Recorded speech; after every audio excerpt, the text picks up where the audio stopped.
비비크림 유행 다시 돌아오나요? 15년 전과는 다른 요즘 비비크림 어떻게 다른지 어떤 기준으로 고를지 자세히 알려드릴게요.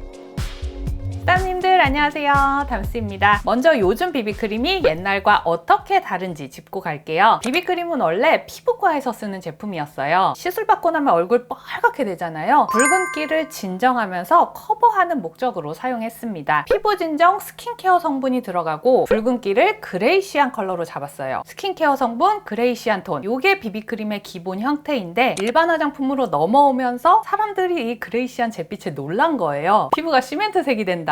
그래서 비비크림 초창기에는 잿빛이 얼마나 안 올라오는지, 커버력이 얼마나 좋은지가 중요한 포인트였는데요. 요즘 나오는 비비크림은 사실 잿빛이 거의 없습니다. 거의 파운데이션과 비슷하게 색을 뻗고 있고요. 오늘 비교해볼 비비크림 중에는 글로우, 투쿠 제품에만 잿빛이 있습니다. 커버의 목적보다는 파운데이션보다는 바르기 쉽고 톤업성 크림보다는 조금 더 베이스 효과가 있는, 편하게 바를 수 있는 올인원 베이스 혹은 섞어 쓰는 용도의 제품으로 자리를 잡고 있는 것 같습니다. 비비크림은 파운데이션 쿠션처럼 높은 지속력과 퍼포먼스를 기대하면서 쓰는 제품은 아니에요. 물티슈로 가볍게 스치기만 해도 지워지기 때문에 얼마나 올인원으로 쓰기 좋은지, 손으로 바를 수 있는지, 얼마나 커버가 되는지 이런 부분 중점적으로 비교해서 볼게요. 선크림 생략할 수 있을지, 디어달리아와 에뛰드가 자차 지수가 높았고요. 쿼치와 글로우는 자외선 차단 기능 없습니다. 스킨케어 성분 구성으로 봤을 때 디어달리아 쿼치는 병풀류 피부 진정 성분 다수, 에뛰드 투쿠는 스킨케어 성분 있으나 함량 높지 않고요. 에르보리앙은 식물 추출물 위주, 글로우 웨이크메이크는 스킨케어 기능 약합니다. 붉은기가 얼마나 커버되는지 봤습니다. 사진상에 검게 보이는 게 붉은기인데요. 사용 전과 비교했을 때 전반적으로 다 커버력이 높진 않죠. 그나마 웨이크메이크가 괜찮았고 글로우 투쿠는 잿빛 있는 컬러라 그런지 붉은기가 살짝 가라앉아 보이네요. 피부결 보겠습니다. 에뛰드가 눈에 띄죠. 세미매트 피니시라 글로우 거의 없이 피부결도 조금 정돈되어 보이고요. 웨이크메이크는 세미글로우 피니쉬로 살짝 결 정돈 기능이 있습니다. 그 외에는 피부결 보정 효과는 거의 느껴지지 않았고요. 디어달리아, 쿼치, 투쿠에서 모공 게임이 있었습니다. 지금부터는 제품 하나씩 보면서 발림감이나 피부 표현 더 자세히 보여드릴게요. 저는 봄웜 라이트 21호 피부고요. 코 주변에 붉은 자국이 많아서 커버력도 충분히 확인해 보실 수 있을 것 같습니다. 에뛰드 올데이 맑은 비비크림 35ml 정상가 22,000원입니다. 초반엔 부드럽지만 금방 쫀쫀해지는 두께감 있는 제형입니다. 헤어는 17호 밝기의 밝은 아이보리, 아이보리는 21호 밝기 뉴트럴 톤, 미디엄은 22에서 23호 밝기의 약간 노란빛 또는 웜한 컬러감이고요. 저는 2호 아이보리 컬러 사용했습니다. 기획 세트에 들어있는 스파츌러를 사용하면 이 정도로 얇게 펼쳐서 바르는 게 가능했습니다. 부분적으로 덧발라서 커버도 쌓을 수 있었고요. 스파츌러로 얇게 2번 정도 덧발랐을 때 피부 결과 톤 아주 가볍게 보정되고 세미매트 피니쉬로 깔끔했습니다. 손으로도 발라봤는데요. 금방 쫀쫀해져서 그런지 퍼짐성이 좋진 않았습니다. 살짝 두께감 있게 발리면서 모공 부분 메꿔지지 않았고 손으로 발랐을 때 각질 부각이 더 심했습니다. 밀착 후에 약간 건조한 편이기도 하고 더 퍼짐성 좋게 쓰시려면 스킨케어를 좀 충분히 해주시는 게 좋겠고요. 단독으로 사용한다면 지성 피부에 손보다는 스파츌러 사용하시는 거 추천드립니다. 섞어 쓰신다면 커버력이 낮은 묽은 제형과 섞었을 때 커버력 살짝 높이면서 제형 쫀쫀하게 조절해 보실 수 있겠고 매트 제형과 섞으면 더 되직해질 수 있습니다. 오늘 보여드리는 7가지 비비크림 중에서는 지속력이 가장 괜찮은 편이었어요. 에르보리앙 비비크림 15ml의 정상가 18,000원입니다. 실리콘과 보습오일 성분이 적절히 배합되어서 적당히 쫀쫀함은 유지하면서 잘 퍼지는 제형입니다. 고정력이 높진 않아서 두껍게 쌓아 올리면 밀림 찍힘이 있습니다. 아이보리는 17호 밝기의 아이보리빛 컬러, 누드는 25호 밝기의 쉐딩 컬러 같은 색감입니다. 아이보리 컬러는 다른 비비크림에 비해 밝은 편이라 샵에서 컬러 톤업용으로도 많이 섞어 쓰시더라고요. 아이보리 컬러 발라보겠습니다. 손으로 발라봤을 때 미끈하게 잘 퍼지고 편안하게 밀착되었습니다. 손으로 얇게 펴발랐을 때 한 톤 정도 톤업 효과가 있었고 커버력은 거의 없습니다. 각질 부위 끼임 약간 있었습니다. 촉촉하다, 보습감이 좋다라기보다는 미끈하고 가벼운 오일막이 덮이는 형태라 건성 피부에서 더 편안하게 느끼실 것 같고 아무래도 오일막이다 보니까 지성 피부에서는 유지력이 커버력이 아쉽다는 평이 많습니다. 단독으로 사용한다면 건성의 베스트, 손으로 쓰셔도 괜찮고요. 잘 섞이는 유연한 제형이라 어떤 베이스와도 섞어 쓰기 좋습니다. 매트 파데에 섞으면 발림감을 약간 부드럽게 만들어줄 수 있고 촉촉 파데에 섞으면 커버력과 픽싱력을 보완해줄 수 있지만 비비양을 너무 많이 섞었을 때 유분량이 조금 과해질 수 있으니까요. 양 조절 잘 해서 사용해주세요. 디어달리아 데일리 디펜스 PDRN 비비크림 40ml에 정상가 36,000원입니다. 가장 촉촉한 비비크림 쓰고 싶어요 하신다면 디어달리아입니다. 스킨케어 성분이 가장 실하게 들어갔습니다. 바르면서도 시원한 수분감이 느껴지고 발림감이 에르보리안과 비슷한 듯 더 얇고 가볍습니다. PDRN 비비크림이라고 하는데 PDRN 성분은 2ppm으로 극미량 첨가된 수준입니다. 디어달리아 비비가 컬러가 예쁘다고 하는데 21C 로지 라이트는 유일하게 약간 복숭아빛이 돌긴 하네요. 완전 핑크 베이스는 아니지만 핑잘봄인 제 피부에서는 색감이 가장 예쁘게 잘 맞았고요. 21N 라이트 베이지는 뉴트럴한 색감입니다. 둘 다 19호 정도 밝기네요. 21C 컬러 발라보겠습니다. 촉촉하게 슥슥 잘 퍼집니다. 수분감 있게 발리다 보니 각질이 살짝 젖어서 각질 부각이 가장 덜했지만 모공에는 하얗게 끼어서 손으로 발랐어도 퍼프로 한번 마무리해 주시는 게 좋습니다. 한 톤 정도 밝아지면서 글로우한 피부로 마무리, 커버력은 거의 없습니다. 스파츌라 써봤는데요. 스파츌라로 사용하니까 모공 끼임이 더 잘 보이네요. 퍼프로 충분히 잘 눌러주세요. 다수의 보습 성분과 식물성 오일도 배합되어 있어서 단독으로 사용 시 건성 피부에 베스트, 복합성 피부는 겨울에 괜찮으실 것 같고요. 유연한 제형이라 석발하기 좋습니다. 광채와 보습을 더 추가하고 싶을 때 섞으시면 되는데 유분 흡착 파우더가 많이 들어간 매트 파운데이션 요런 거랑 섞었을 때는 제형이 뭉치고 들뜨는 현상이 있을 수 있습니다. 요거는 되도록 촉촉한 제형이랑 섞어 쓰시는 게 안전할 것 같아요. 글로우 브리더블 비비크림 30ml에 정상가 34,000원입니다. 사용 전에 충분히 흔들어야 된다고 하네요. 컬러별로 제형도 다르고 성분 구성도 달라요. 화이트 컬러는 되게 묽고 원 컬러는 또 일반 크림 제형이더라고요. 화이트 컬러는 묽어서 쓸어내는 대로 컬러가 쭉쭉 밀려 나갔고요. 원 컬러는 부드러운 크림 제형이었습니다. 참고로 이 원 컬러가 잿빛이 있는 초기 비비크림 같은 색감이에요. 손으로 툭툭 찍어서 펴발라 봤는데요. 두꺼운 느낌 없이 얇게 잘 퍼집니다. 가장 얇고 가벼운 포뮬러라 피부에 두껍게 끼이는 감이 없더라고요. 얼굴 반만 발라봤을 때 붉은기는 살짝 눌렸지만 전체적으로 봤을 때 피부에 약간 획기가 돌죠. 반대쪽은 화이트 컬러 발라봤습니다. 반톤 정도 가볍게 톤업 되는데 원 컬러에 비해 매트하게 피니시 됐습니다. 스킨케어 기능도 없고 자차 기능도 없고 단독으로 쓰기엔 약간 애매해서 석발용으로 추천드리는데요. 사실 컬러 조색 외에 뾰족한 메리트는 없어 보여서 가성비가 조금 아쉽다는 생각이 들었습니다. 쿼치 리커버리 카밍 블레미쉬 밤 40ml에 정상가 36,000원입니다. 미끄러지듯이 쭉쭉 잘 펴발리는 제형, 잘 퍼지는데 가만두면 컬러 입자가 분리되는 현상이 있습니다. 컬러가 밑으로 가라앉으면서 피부결에 끼어 있죠. 이런 제형은 바를 때 손으로 좀 힘있게 잘 눌러주면서 발라주시는 게 좋습니다. 두 호스 사용해봤습니다. 1719, 19호 정도 밝기의 컬러입니다. 바르면서 색이 확 투명하게 가라앉는 거 보이실 거예요. 뉴트럴한 색감이고요. 2122, 22호 밝기의 웜 뉴트럴 컬러입니다. 손으로 발랐을 때 퍼짐성은 되게 좋았는데 7가지 비비크림 중에 커버력이 가장 낮았고 반반 발랐을 때 차이가 거의 없더라고요. 단독보다는 확실히 석발용으로 쓰는 게 좋을 것 같고요. 후기에도 석발로 쓰기 좋다. 특히 매트 제형에 섞으면 촉촉해진다는 얘기가 많더라고요. 실리콘 오일 베이스라 수분 위주의 워터리한 제형과 섞었을 때는 시간이 지나서 약간 분리되는 현상이 있을 수 있습니다. 매트, 세미 매트 제형과 섞었을 때 가장 좋을 것 같네요. 웨이크메이크 스파츌라 컨실 비비 20ml에 정상가 20,000원입니다. 이건 이름처럼 컨실러와 비비크림 혼합 형태라서 사실상 파운데이션의 사용감입니다. 스킨케어 기능 없이 촘촘하게 커버하면서 필름막으로 매끄럽게 픽싱, 바닐라는 화사한 21호 정도 밝기, 베이지는 22에서 23호 정도 밝기인데 둘 다 약간 노란빛이 있습니다. 이게 꺼냈을 때 날 부분은 비어있고 가운데 부분에 제형이 뭉쳐있어서 이대로 바르면 뭐가 잘 안 발릴 거예요. 스파츌라 면적 부분을 피부 위에 얹고 날 부분으로 펼치시면 됩니다. 적당히 펼쳐낸 다음 퍼프로 쭉쭉 밀어가면서 밀착합니다. 얘는 그냥 파운데이션 같아요. 스파츌라 일체형으로 좀 쓰기 편한 파운데이션. 피부결 잡티 어느 정도 커버되고요. 다만 건조합니다. 보습감이 없는 만큼 스킨케어는 충분히 해주시는 게 좋겠습니다. 필름 막으로 강하게 픽싱되는 제형에 흡착 파우더 성분도 다량 들어가 있기 때문에 섞어 쓰기에는 적합하지 않을 것 같고요. 지성 복합성 쪽에 단독 사용 추천드립니다. 투크 트랜스페어런트 리커버 비비크림 40ml의 정상가 32,000원입니다. 비비크림에 잿빛의 컬러 코렉팅을 더한 제품입니다. 스킨케어 성분이 있지만 함량 높지 않고 적당히 쫀쫀하게 잘 퍼지는 제형이에요. 리커버 그린, 리커버 블루 라벤더 둘 다 그린과 라벤더 컬러가 꽤 존재감 있더라고요. 채도가 살짝 빠지면서 메이크업 베이스처럼 하얗게 뜨는 느낌이 덜했습니다. 그린부터 발라봤어요. 그린은 레드의 보색으로 붉은기 중화할 때 사용하는데요. 붉은기 채도가 빠지긴 했는데 전체적으로 봤을 때 피부색이 뽀얀 듯 탁한 듯 했고요. 블루 라벤더 반대편에 발라봤습니다. 피부에 노란기를 중화시켜주는 컬러인데요. 확실히 제가 웜톤이라 그런지 라벤더 컬러에서 피부가 뽀얗게 중화되는 효과가 더 좋았습니다. 이렇게 보니까 그린 바른 쪽에 획기가 더 잘 보이는 것 같네요. 시간 지나면서 밝기는 조금 더 차분해집니다. 이 비비크림은 전체적으로 노란 피부, 전체적으로 붉은기가 많은 피부, 넓은 면적의 컬러 코렉팅이 필요한 피부에서 더 중화 효과를 제대로 보실 수 있을 것 같고요. 피부 자체의 채도가 높거나 부분적으로만 색 보정이 필요한 피부라면 전체적으로 봤을 때 약간 획기가 느껴질 수 있습니다. 뮤트톤, 라이트톤, 그레이시한 피부톤에서 성공 확률이 더 높겠다. 워낙 성격이 명확한 제품들이라서 섞어 쓰시는 것보다는 단독 사용 추천드릴게요. 여기까지 비비크림 7종 비교해봤습니다. 원하시는 제형, 사용성에 맞는 제품으로 선택하시는 데 도움이 되었길 바라고요. 다음 영상은 투표 2위를 차지한 디올 소프트 필터 블러셔 전 색상 리뷰 준비하고 있습니다. 얼른 준비해 올 테니까요. 구독, 좋아요, 알람 설정하고 우리는 다음 영상에서 또 만날게요.